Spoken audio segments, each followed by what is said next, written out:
Hello friends, आज हम discuss करेंगे insensibility written by Wilfred Owen. Wilfred Owen ये एक ब्रिटिश पोइट और सोल्जर थे।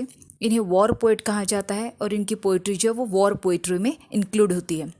इस पोएम को लिखा गया था 1918 में और इसे पब्लिश किया गया था 1920 में। इस पोएम को इनसेंसिबिलिटी को लिखा गया था एज अ रिस्पॉन्स। वर्ड्सवर्थ ने एक पोएम लिखी थी जिसका टाइटल था character of the happy warrior, जो 1807 में पब्लिश हुई थी। इस पोएम में सोल्जर्स को एक रोमांटिक और आइडियलाइज्ड वे में पिक्चर किया गया था। बहुत ऐसा आदर्श एडवेंचर पूर्ण जैसे लाइफ होता हो किसी सैनिक का, वैसे उसे प्रेजेंट किया गया था इस पोएम में, मतलब हैप्पी साइड वॉरियर्स की। लेकिन विल्फ्रेड ओवेन खुद एक सोल्जर थे। एज अ ऑफिसर उन्हें अपॉइंट किया गया था वर्ल्ड वॉर फर्स्ट के टाइम पर। तो जो कुछ भी उन्होंने अपनी पोइट्री में लिखा है regarding war, regarding soldiers life, वो उनका फर्स्ट हैंड एक्सपीरियंस था। उन्होंने सब कुछ जो भी हॉरिफिक सीन्स होते हैं वो सब अपनी आंखों से देखे थे। तो उनकी पोइट्री जो है वो ज़्यादा रियलिस्टिक है। तो वो प्रेजेंट करते हैं इस पोएम के थ्रू एग्जैक्टली अपोजिट पिक्चर कि सोल्जर्स का लाइफ हैप्पी रोमांटिक आइडियलिस्ट ऐसा नहीं होता है। वो एक्चुअल में क्या होता है वो हमें इस पोएट्री के थ्रू समझने को मिलेगा। तो वो रिस्पॉन्स में लिखा था उन्होंने वर्ड्सवर्थ की पोएट्री के। एक्चुअल पिक्चर इसमें दिखाया है उन्होंने। जो पिक्चर इसमें दिखाया है हमें सोल्जर लाइफ का, वो डार्क है और अनरोमांटिक है। उसमें आइडियलिस्टिक कुछ नहीं है, सब रियलिज्म हमें देखने को मिलेगा। ओके, अब इस टाइटल को समझ लेते हैं कि इनसेंसिबिलिटी क्या है। इनसेंसिबिलिटी मतलब आपके सेंसेस का डम हो जाना, सेंसेस का काम ना करना, या आपने कुछ फील नहीं करना, इनडिफरेंट हो जाना, उसे इनसेंसिबिलिटी कहा जाता है। इस पोएम में जो थीम है वो ये दिखाया गया है कि वॉर का क्या इफेक्ट होता है सोल्जर की लाइफ पर, शॉर्ट और लॉन्ग टर्म में क्या क्या साइकोलॉजिकल इफेक्ट्स होते हैं उन पर, कैसे उनका इनर वर्ल्ड और आउटर वर्ल्ड चेंज होता है, वो हमें इस पोइट्री के थ्रू देखने को मिलेगा। इस पोइट्री को डिवाइड किया गया है 6 स्टांजाज में, जिसे हम 2 पार्ट्स में डिस्कस करेंगे। फर्स्ट में हम पहले 3 डिस्कस करेंगे स्टांजाज और रिमेनिंग हम दूसरे वीडियो में डिस्कस करेंगे। तो चैनल को सब्सक्राइब कीजिए एंड स्टे ट्यून्ड, ताकि आने वाला वीडियो जो है उसका नोटिफिकेशन आपको मिल जाए। So click the bell icon. Okay, so let's begin with the first stanza. Happy are men who yet before they are killed can let their veins run cold. Happy are men, अब यहाँ पे जब भी हम main word पढ़ रहे हैं तो ये सोल्जर्स के बारे में लिखा है। ओके, तो वो सोल्जर्स हैप्पी है, खुश है, जो मरने से पहले ही अपने, या उनको कोई मारे इससे पहले ही वो अपने वेन्स को, अपने खून को ठंडा कर लेते हैं। मतलब वो इनडिफरेंट है डेथ के लिए। अपने खून को ठंडा कर लेना मतलब जब हम जिंदा होते हैं, इंसान जिंदा होते हैं तो उनका खून जो है वो गर्म होता है, क्योंकि वार्म होता है, और जब डेथ हो जाती है तो खून जो है वो ठंडा पड़ जाता है। तो खून का ठंडा पड़ना मतलब यहाँ पर इसका मीनिंग ये है कि सोल्जर जो है वो मौत के लिए इनडिफरेंट होते हैं, उनको फ़र्क नहीं पड़ता, वो डरते नहीं है मौत से। Okay, so they have become indifferent to the death. ऐसे सोल्जर्स जो है वो खुश है। हुम नो कंपैशन फ्लियर्स, फ्लियर्स का मतलब होता है टू लाफ मॉकिंगली। ओके, मजाक के रूप में लेना। कंपैशन उन पर कोई इफेक्ट नहीं करता, उन्हें किसी और के लिए भी कंपैशन फील नहीं होता, क्योंकि उन्होंने इतनी डेथ देखी होती है कि वो, उनका दिल जो वो इनडिफरेंट हो चुका है इन सारी चीज़ों के लिए। और makes their feet sore on the alleys cobbled with their brothers। Okay, alleys का मतलब होता है नैरो पाथ, गली हम कह सकते हैं, और कॉबल्ड का मतलब होता है स्टोन्स, पत्थर जो लगाए जाते हैं गलियों में रास्ता बनाने के लिए, छोटे छोटे गोल पत्थर, उनको कॉबल्स कहा जाता है। ओके, तो makes their feet sore, पैरों का सूजना, इसका मतलब है कि फील करना। ओके, जब ये सोल्जर्स चलते हैं गलियों से जहाँ पर उनके ही जो भाई सोल्जर्स होते हैं, जो कोल्ड सोल्जर्स होते हैं, उनकी डेड बॉडीज पड़ी होती है, उनके ऊपर से वो चलते हुए जाते हैं, जैसे कि वो गलियाँ मानो उनकी लाश से बनी हुई हो, जैसे उनकी लाश मतलब वो कॉबल्स हो, स्टोन्स हो, जिससे गली बनी हो, उस पर से वो चलते जाते हैं, लेकिन उन्हें कोई फ़र्क नहीं पड़ता, उनके पाँव में कोई कंपन नहीं होता। They don't feel anything. अब ये जो लाइन्स है, can let their run veins run cold, और यहाँ तक कॉबल्ड विद देयर ब्रदर्स, इसमें हमें ये पता चलता है कि सोल्जर्स में का कंपैशन, दया, कुछ अनुभव करना, किसी के लिए कुछ फील करना, ये ख़त्म हो चुका है। जैसे कि मानो सोल्जर्स रूथलेस, बहुत ही क्रूएल, ऐसे किलिंग मशीन्स बन चुके हो जिनमें कोई फीलिंग्स नहीं है। द फ्रंट लाइन विदर्स, अब सोल्जर्स को अपॉइंट किया जाता है बॉर्डर्स पे फाइट करने के लिए। उनका कुछ अरेंजमेंट होता है कि ये सोल्जर्स अगर मर जाए तो नेक्स्ट उन्हें कौन रिप्लेस करेगा।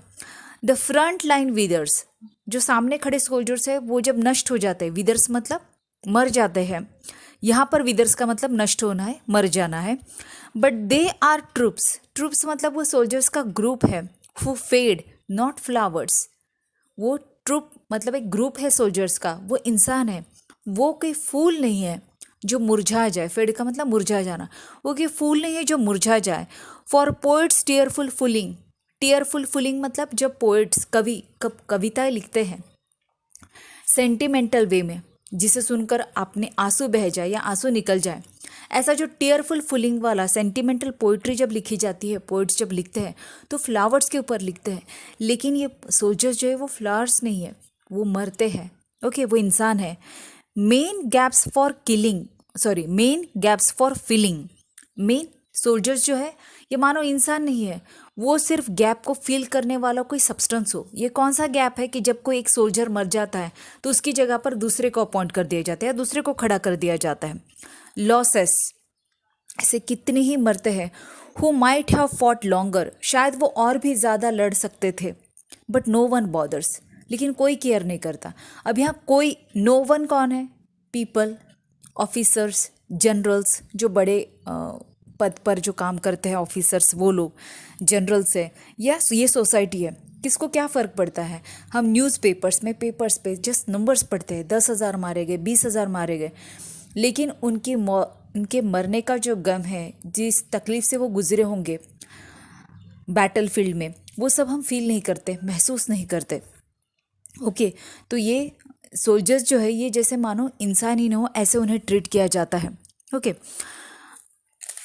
अब हम देखते हैं next stanza.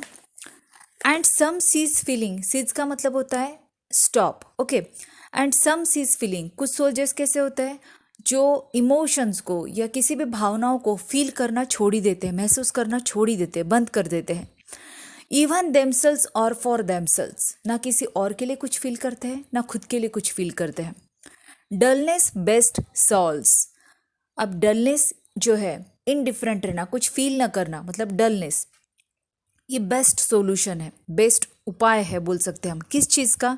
The tease and doubt of a shelling, shelling का मतलब होता है गोलाबारी, क्योंकि बैटल फील्ड में बहुत ज़्यादा गोलाबारी हो रही होती है, गोलियां आ रही होती है, बम गिर रहे होते हैं। तो the tease and doubt, doubt का मतलब शंका और टीज मतलब चिढ़ाना, जैसे कि वो गोलाबारी, लाइफ जो है वो एक तरीके का गेम खेल रही हो सोल्जर्स के साथ में। पता नहीं होता है कब किस मोमेंट पे गोली लग जाए, बम गिर जाए, कब लाइफ ख़त्म होगी किस मोमेंट पे, कुछ नहीं पता। तो ये जो अनिश्चितता है, अनसर्टिनिटी है कि कब गोली आएगी या कब बम आएगा, उसका बेस्ट सोल्यूशन क्या है कि डलनेस, फर्क ही ना पड़े, आ रहा है आए, ना आ रहा है ना आ रहा है, बच गए तो ठीक है, नहीं बचे तो ठीक है। And chances strange arithmetic, chance, ये गेम ऑफ चांस, इसलिए यहाँ पे सी को कैपिटल लिखा गया है। यहाँ पे पोएट कह रहे हैं कि it's a game of chance, मौका, पता नहीं कब किसे मौका मिले जीने का और कब किसे मौका मिले मरने का। यहाँ पे इंसानों की चीज़ जो है, इंसानों की लाइफ जो है, उसे जैसे खेलने की कोई चीज़ हो बैटल फील्ड में, सोल्जर्स की लाइफ मानो जैसे कोई खेलने की चीज़ हो, चांस के लिए, मौके के लिए। स्ट्रेंज अरिथमेटिक, गणित, अरिथमेटिक यहाँ पे गणित है मतलब, तो मौके का जो गणित है ना वो बड़ा ही विचित्र है। Come simpler than the reckoning of their shilling, हम सोल्जर्स जो है वो जब रेकनिंग, रेकनिंग मतलब कैलकुलेशन, ओके, जो एग्जैक्ट नहीं है, ऐसा कैलकुलेशन जो डिफ़िकल्ट है करने में। तो सोल्जर्स जब कैलकुलेट करते हैं गोलियां, बम, तो उनका कैलकुलेशन इतना एग्जैक्ट नहीं होता है, वो डिफ़िकल्ट होता है बहुत उनके लिए करना। कितनी गोलियां चली है, कितनी बची है, या कितने बम है, ये कैलकुलेशन बहुत डिफ़िकल्ट है। लेकिन ये जो चांस का, मौके का जो ये कैलकुलेशन गणित है ना, ये बहुत ही विचित्र है, पता नहीं कब किसकी मौत आ जाए। तो ये सोल्जर्स क्या है, इन्होंने फील ही करना, इमोशंस को ही अपने स्टॉप कर दिया है, जैसे वो काम ही नहीं कर रहे हो उन पे। They keep no check on armies decimation, decimation का मतलब होता है बड़े पैमाने पर मरना या फिर बहुत सारे लोगों का एक साथ मरना। तो ये सोल्जर्स जो है वो चेक नहीं करते हैं, ध्यान नहीं देते हैं कि कितने लोग एक साथ मर रहे हैं, कौन किधर मर रहा है, कितने एक साथ मर रहे हैं, क्योंकि इतना वक्त ही उनके पास में नहीं होता है। या रादर ये कि उन्हें इस बात से कोई फर्क ही नहीं पड़ता है कि कौन मारा गया और कौन बचा है। अब ये जो पोइट ने फर्स्ट स्टांजा में या सेकंड स्टांजा में कहा है, ये हैप्पी पिक्चर नहीं है। ये बहुत ही दुख की बात है कि सोल्जर्स में ह्यूमैनिटी ही नहीं बची है। उन्हें इतना ज़्यादा दर्द सहना पड़ता है, ये इतने ज़्यादा उनके लिए जो हॉरिफिक सीन्स क्रिएट होते हैं उनके सामने, इतनी मौत वो देखते हैं कि उनका दिल जो है वो पत्थर बन जाता है, और इसके अलावा उनके पास में कोई ऑप्शन भी नहीं है। खैर, आप देखते हैं third stanza, those who no longer have imagination. ऐसे सोल्जर्स वो भी खुश है जिनके पास में, happy are those who lose imagination. ऐसे सोल्जर्स वो भी खुश है जिनके पास में इमेजिनेशन है, those who no longer have imagination. They have enough to carry with ammunition. Ammunition मतलब उनका वेपन्स है, शीलिंग्स है, ओके। तो ये जो है सोल्जर्स जिनके पास में इमेजिनेशन है, वो इमेजिनेशन नहीं है, वो खुश है, क्योंकि उनके पास में दारू गोला ही इतना होता है कैरी करने के लिए कि कल्पना शक्ति का बोझ उठाना उनके लिए मुश्किल होता है। अब इमेजिनेशन भला बोझ कैसे हो सकता है? उसकी वजह ये है कि जब बैटल फील्ड में होते हैं तो उनका दिल अगर ये सोचे कि उनके फैमिली के बारे में सोचे, उन हैप्पी मोमेंट्स के बारे में सोचे, तो इनके लिए बहुत डिफ़िकल्ट हो जाएगा वॉर फील्ड में खड़े रहकर लगातार लड़ना। इसलिए उन्होंने अपनी इमेजिनेशन को ही बंद कर दिया है। Their spirits drag no pack. उनके जो आत्मा है उस पर कोई गिल्ट या कोई हॉरर नहीं है युद्ध का कोई डर नहीं है, कोई गिल्ट नहीं है कि वो किसी को मार रहे हैं। देयर ओल्ड वुंड्स, जो कुछ भी उनके पुराने जख्म हैं, save with cold cannot more act, वो भी ठंडे पड़ चुके हैं, उसमें भी कोई दर्द नहीं है, उन्हें अब कोई दर्द फील नहीं होता है। Having seen all things red, their eyes are rid of the hurt of the colour of blood for ever. सब कुछ लाल लाल देखने के बाद में, क्योंकि युद्ध भूमि में इतना रक्त बहता है कि वो लाल रंग देख देख कर ब्लड का, अब उनकी आंखों को इतनी आदत हो चुकी है लाल कलर की, उस ब्लड की, कि अब उन्हें वो ब्लड देखने के बाद में भी कोई फर्क नहीं पड़ता है। And terrors first constriction over. Constriction मतलब टाइटनिंग, ओके, सख्त होना, श्रिंक होना, सॉरी, सख्त होना। तो दहशत का जो इम्पैक्ट होता है एक आम इंसान पर, वो इन सोल्जर्स पे नहीं होता है उनका। And terrors first constriction over, दहशत का जो डर होता है ना, युद्ध की जो दहशत होती है जिसकी वजह से डर पैदा होता है इंसान के दिल में, वो इन सोल्जर्स के दिल में नहीं होता है, वो खत्म हो चुका होता है। There hearts remain small drawn. Small drawn मतलब संकुचित हो जाना, ओके, श्रिंक हो जाना। उनके दिल जो है वो संकुचित हो चुके हैं। अब their senses in some scorching cautery of battle. Cautery का मतलब वैसे तो दागना होता है, लेकिन यहाँ पर मीनिंग कॉटरी एक प्रोसीजर है जिसमें क्या होता है कि अगर आपको जख्म हो जाए तो जख्म को जलाया जाता है ताकि खून बाहर ना आए, खून ब्लीडिंग जो है वो रुक जाए, उसे कॉटरी कहा जाता है। और यहाँ पर ये मीनिंग है कि their senses in some scorching cautery of battle. Cautery of battle मतलब युद्ध ने उनके जो सेंसेस है उसको जला दिया है, मतलब अब वो फील नहीं कर सकते हैं। नाउ लॉन्ग सिंस आयंट, उनके जो सेंसेस है जो पहले काम करते थे अब वो इंडिफरेंट हो चुके। आयंट मतलब फील नहीं कर सकते हैं। Can laugh among the dying unconcerned. Unconcerned मतलब अनफीलिंग, बिना कुछ फील किए, बिना कुछ महसूस करें। अब वो उनके आसपास इतने सोल्जर्स मर रहे हैं, इतनी मौतें हो रही है, इसके बावजूद उनके बीच में खड़े रहकर भी बिना कुछ फील किए वो हंस सकते हैं,